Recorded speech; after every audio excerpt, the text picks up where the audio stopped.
So, friends, let's begin with Sidney Sheldon's chapter 2. So, it was Senator Todd Davis who had arranged the reconciliation of Oliver Russell and his daughter. Todd Davis was a widower, a multi billionaire. The senator owned tobacco plantations, coal mines, oil fields in Oklahoma and Alaska, and a world class racing stable. As a Senate Majority Leader, he was one of the most powerful men in Washington and was serving his fifth term. He was a man with simple philosophy: never forget a favor, never forgive a slight. He prided himself on picking winners both at the track and in politics.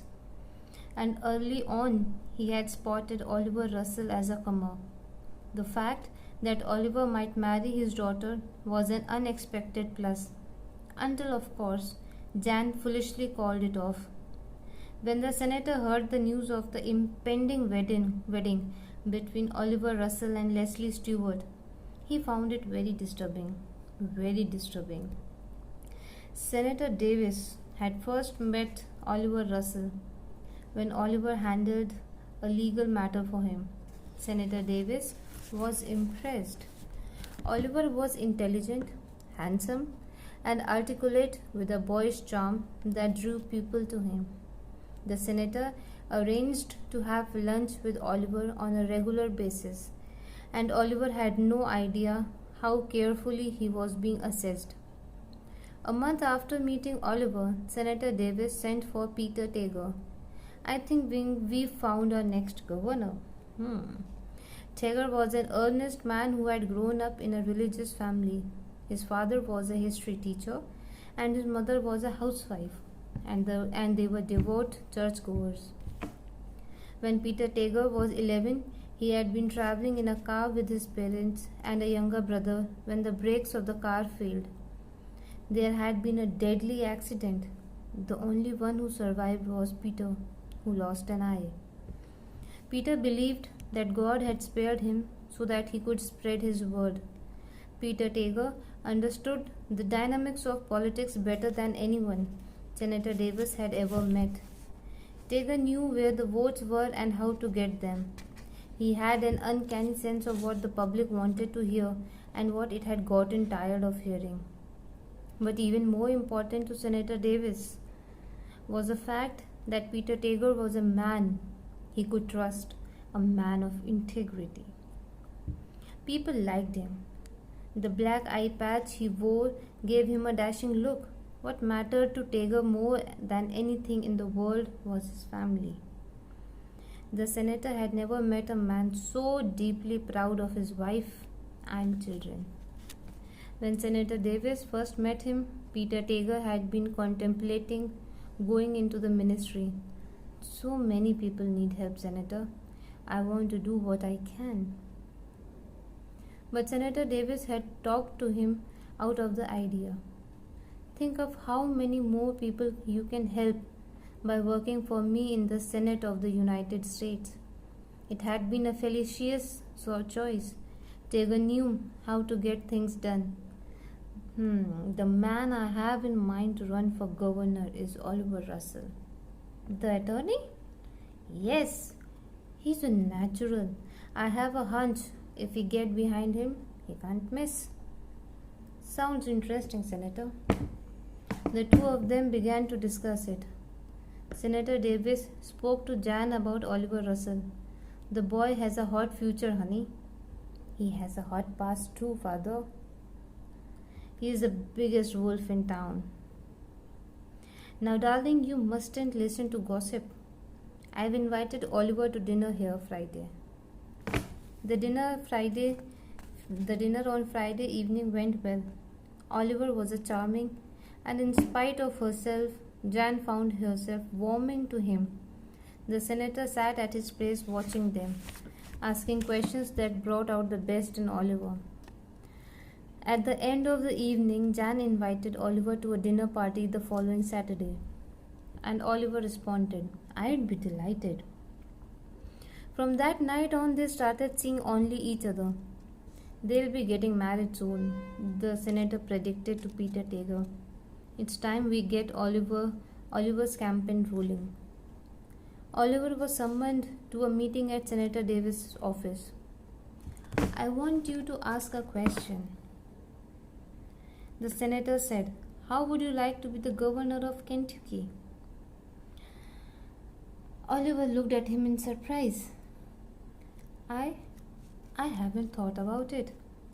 Well, Peter Tager and I have. There's an election coming up next year.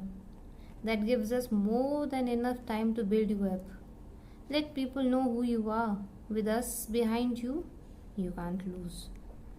And Oliver knew it was true. Senator Davis was a powerful man in control of a well oiled political machine. A machine that could create myths or destroy anyone who got in its way. You'd have to be totally committed, the senator warned. I would be. I have some even better news for you, son. As far as I'm concerned, this is only the first step. You serve a term or two as governor, and I promise you we'll move you into the White House. Oliver swallowed. Are you serious? I don't joke about things like this. I don't have to tell you that this is the age of television. You have something that money can't buy: charisma. People are drawn to you. You genuinely like people, and it shows. It's the same quality Jack Kennedy had. I don't know what to say, Todd. You don't have to say anything. I have to return to Washington tomorrow. But when I get back, we'll go to work. A few weeks later, the campaign for the office of governor began. Billboards with Oliver's picture flooded the state. He appeared on television, at rallies, and political seminars.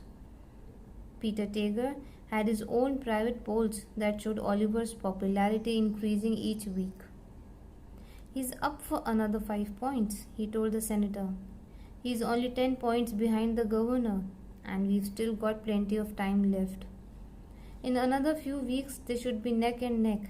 Senator Davis nodded. Oliver's going to win.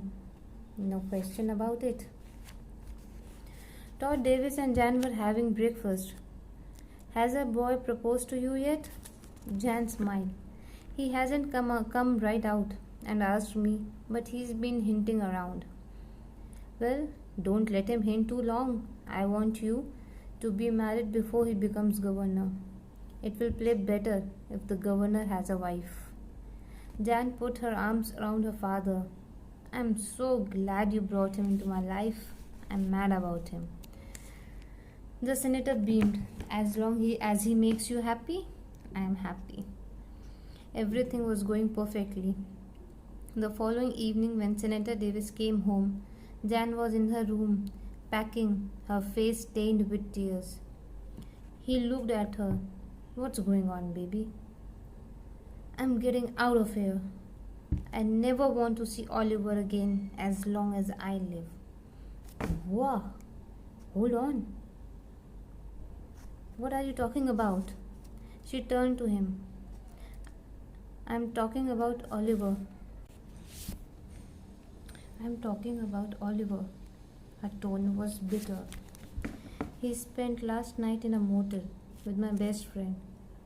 She couldn't wait to call and tell me what a wonderful lover he was. The senator stood there in shock. Couldn't she have been just... No, I called Oliver. He couldn't deny it. I have decided to leave him.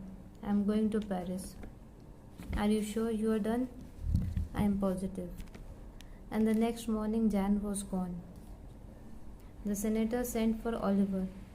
I am disappointed in you, son. Oliver took a deep breath. I am sorry about what happened, Todd. It was just one of those things.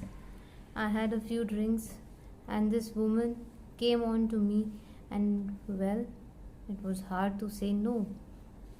I can understand that, the senator said sympathetically. After all, you are a man, right? Oliver smiled in relief. Right. It won't happen again, I assure. It's too bad though. You would have made a fine governor. The blood drained from Oliver's face. What? What are you saying, Todd? Well, Oliver, it wouldn't look right if I supported you now, would it? I mean, when you think about Jan's feeling. What does the governorship have to do with Jan? I've been telling everybody that there was a good chance that the next governor was going to be my son in law. But since you are not going to be my son in law, well, I'll just have to make new plans, won't I? Be reasonable, Todd. You can't. Senator Davis' smile faded. Never tell me what I can or can't do, Oliver. I can make you and I can break you. He smiled again. But don't misunderstand me. No hard feelings. I wish you only the best. Oliver sat there, silent for a moment. I see. He rose to his feet. I'm sorry about all this. I am too, Oliver. I really am. When Oliver left, the senator called in Peter Tager. We are dropping the campaign. Dropping it? Why? It's in the bag. The latest polls. Just do as I tell you. Cancel all of Oliver's appearances. As far as we are concerned, he's out of the race. 2 weeks later, the polls began to show a drop in Oliver Russell's ratings. The billboards started to disappear. The radio and the television ads had been cancelled. Governor Addison is beginning to pick up ratings in the polls. If we are going to find a new candidate, we'd better hurry, Peter Tager said. The senator was thoughtful. We have plenty of time. Let's play this out. It was a few days later that Oliver Russell went to the Bailey and Tompkins agency to ask them to handle his campaign. Jim Bailey introduced him to Leslie, and Oliver was immediately taken with her. She was not only beautiful, she was intelligent and sympathetic and believed in him. He had sometimes felt a certain aloofness in Jan, but he had overlooked it. With Leslie, it was completely different. She was warm and sensitive, and it had been natural to fall in love with her. From time to time, Oliver thought about what he had lost. This is only the first step. You serve a term or two as a governor, and I promise you we'll move you into the White House. What the hell with it? I can't be happy without any of that, Oliver persuaded himself. But occasionally he could not help thinking about the good things he might have accomplished. With Oliver's wedding imminent, Senator Davis had sent for Tager. Peter, we have a problem. We can't let Oliver Russell throw away his career by marrying a nobody. Peter Tager frowned. I don't know what you can do about it now, Senator. The wedding is all set. Senator Davis was thoughtful for a moment. The race hasn't been run yet, has it? He telephoned his daughter in Paris. Jan, I have some terrible news for you. Oliver is getting married. There was a long silence. I heard. The sad part is that he doesn't love this woman. He told me he's marrying her on the rebound because you left him. He's still in love with you. Did Oliver said that? He absolutely. It's a terrible thing he's doing to himself. And in a way, you are forcing him to do it, baby. When you ran out on him, he just fell apart. Father, I had no idea. I've never seen a more unhappy man. I don't know what to say. Do you still love him? I'll always love him. I made a terrible mistake. Well then, maybe it's not too late. But he's getting married. Honey, why don't we just wait and see what happened? Maybe he'll come to his senses. When Senator Davis hung up, Peter Tager said, What are you up to, Senator? Me? He said innocently. Nothing. Just putting a few pieces back together, where they belong. I think I'll have a little talk with Oliver. That afternoon, Oliver Russell was in Senator Davis' office. It's good to see you, Oliver. Thank you for dropping by. You are looking very well. Thank you, Todd. So are you. Well, I'm getting on, but I do the best I can. You asked to see me, Todd. Yes, Oliver. Sit down. So Oliver took a chair. I want you to help me out with a legal problem I'm having in Paris. One of my companies over there is in trouble. There's a stakeholders meeting coming up. I'd like you to be there for it. I'll be glad to. When is the meeting? I'll check my calendar and I'm afraid you have to leave this afternoon. Oliver stared at him. This afternoon? I hate to give you such short notice, but I just heard about it. My plane's waiting at the airport. Can you manage it? It's important. Oliver was thoughtful. I'll try to work it out. Somehow.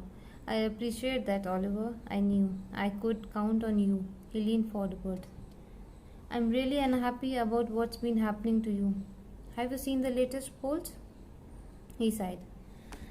I'm afraid you are way down. I know. I wouldn't mind so much, but you'd have made me a fine governor. In fact, your future couldn't have been brighter. You would have had money, power. Let me tell you something about money and power, Oliver. Money doesn't care who owns it. A bum can win it in a lottery, or a dunce can inherit it, or someone can get it by holding up a bank. But power, that's something different. To have a power is to own the world. If you were governor of the state, you could affect the lives of everybody living here. You could get bills passed that would help the people, and you'd have the power to veto bills that could harm them. I once promised you that someday you could be the president of the US. Well, I meant it. And you could have been. And think about that power, Oliver, to be the most important man in the world, running the most powerful country in the world. That's something worth dreaming about, isn't it? Just think about it, he repeated slowly. The most powerful man in the world.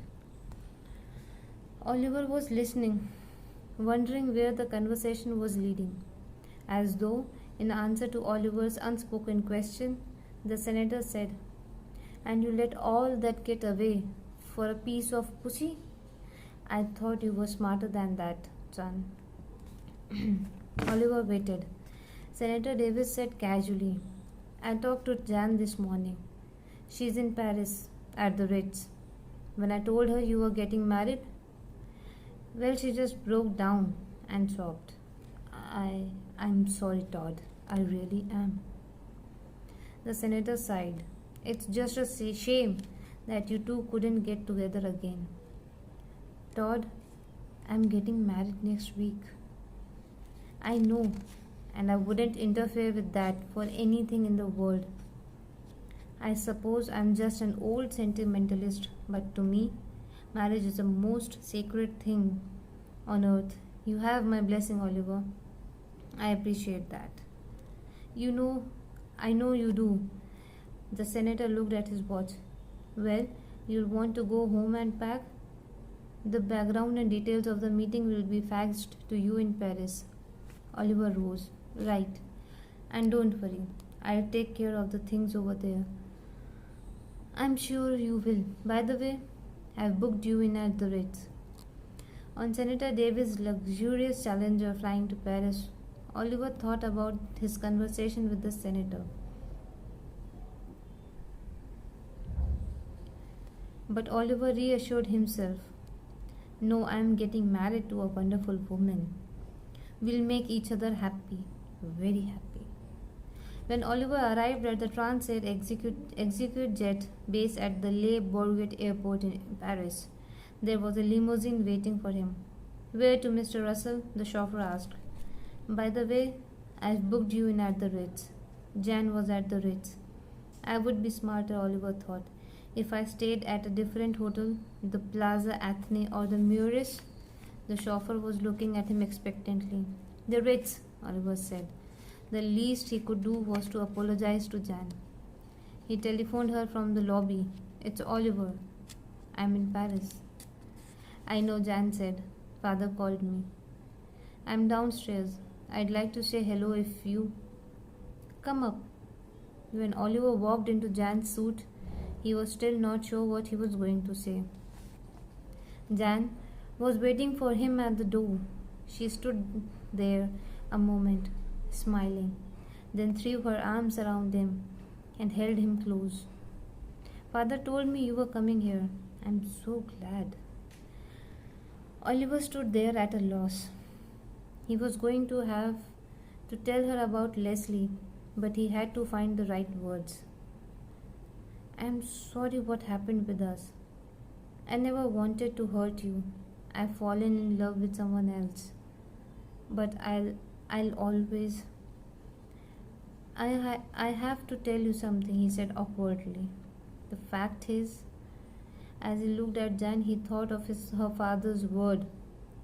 I once promised you that someday you could be the president of the US. Well, I meant it.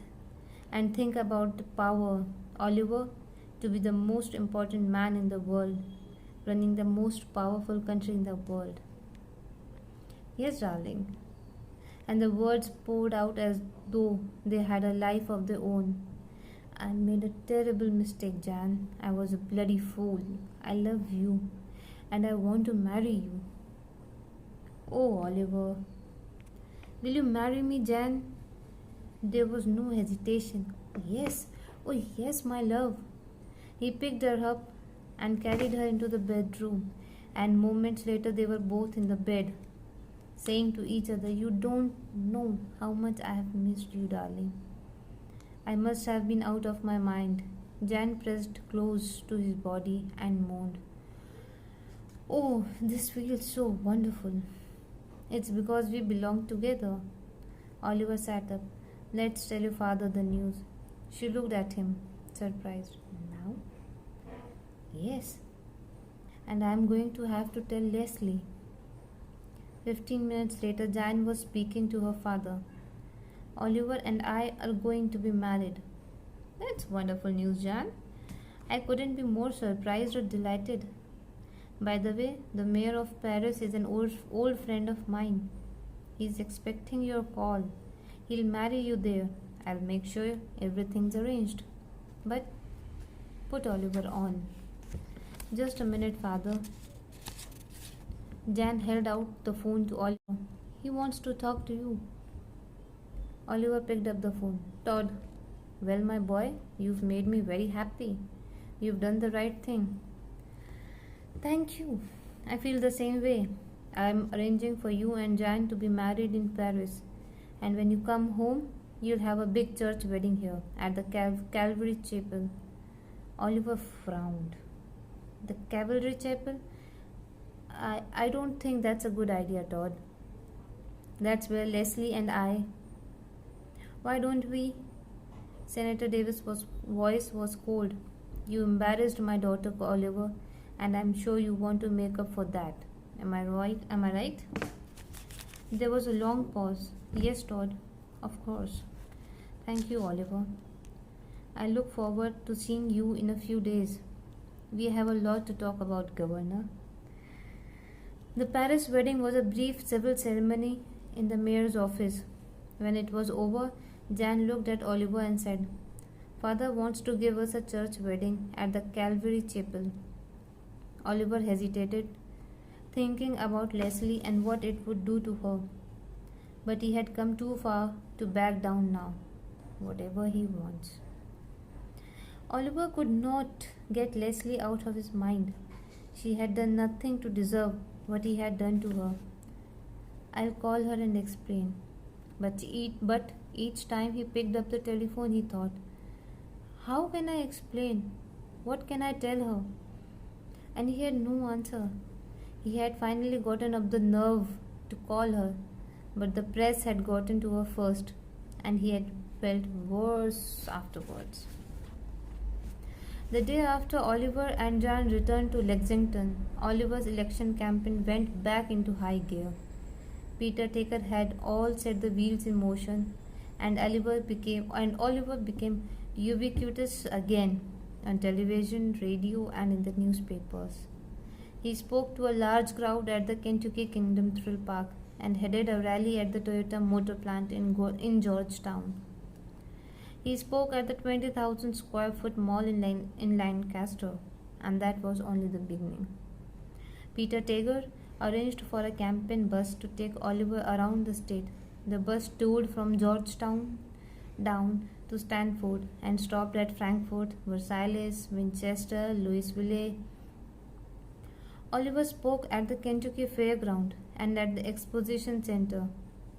In Oliver's honor, they served burgoo, the traditional Kentucky stew made of chicken, veal, beef, lamb, pork, and a variety of fresh vegetables cooked in a big kettle over an open fire. Oliver's rating kept on going up. The only interruption in the campaign had been Oliver's wedding.